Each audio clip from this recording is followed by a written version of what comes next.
international, the minute you get off that plane, you go somewhere, you're out of your comfort zone. Unless you grew up there by chance or frequented it when you were growing up. The language is different. The smells are different. The food is different. If someone tells me that's not out of their comfort zone initially, then I think that's exceptional, because for most people, it certainly is. And then pick up your whole life and go, and then reset your life there in that new location.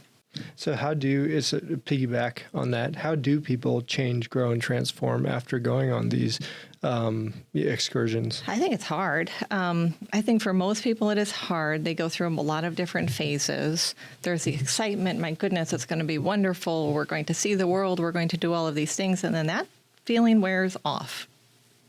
Trust me, it wears off, and the everyday sets in of the reality of, I might not understand. Why do they do it like this here? The day-to-day, going to the stores is very different than perhaps you don't have your favorite foods anymore. Your friend group is gone. You don't see your family like you used to see them, or you're only getting home now once a year. It becomes so challenging to adapt, and you have to fight through the negatives, those negative feelings. You come home after the day and I just miss home. The tears might come. They will come likely. Then you have other family members who maybe don't adapt well. The kids, maybe they're not getting on well in school. It's a life-changing event, no question about it. But I think if someone can get through it, if that employee, that family, those children can get through that initial months, year or so, I think most people will say it's probably the most amazing thing that they've ever done in their life. Yeah. One of the most amazing. Yeah. There are other really amazing things, but it's a life-altering event, and it often puts people on different trajectories as well, and what they want to do, experience, and grow. Walk me through, as a transferee, what should I be concerned with? Yeah. So first thing, I'd talk professionally. So if you're company, we're saying, okay, Zach, you need to go to Geneva.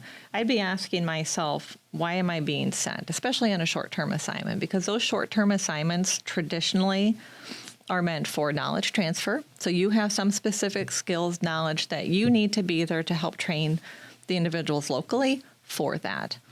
Or we're going to say, that great opportunity, we see you as an up-and-coming leader globally in our organization.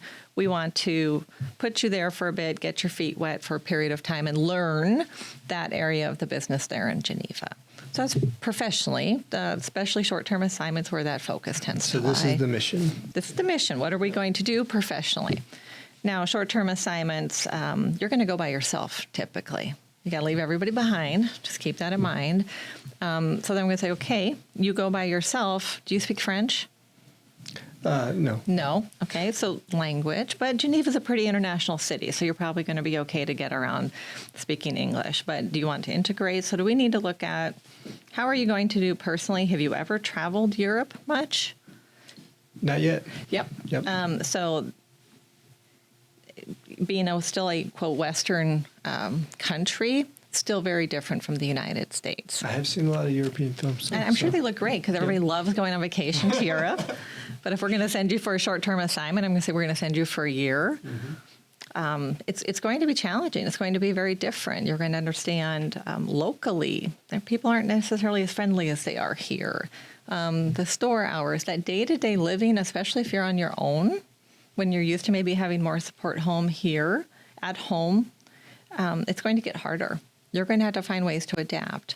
Finding housing, well, that's probably going to be smaller than what you're used to be living in here. The furnishings are going to be different.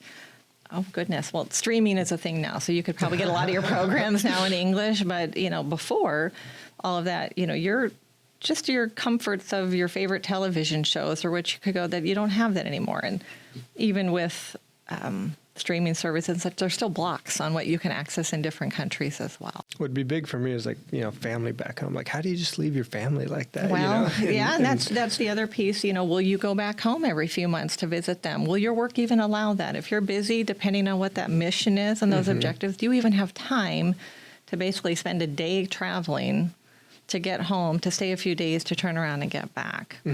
Or will your family come visit you? Do they have time? They're busy with their lives.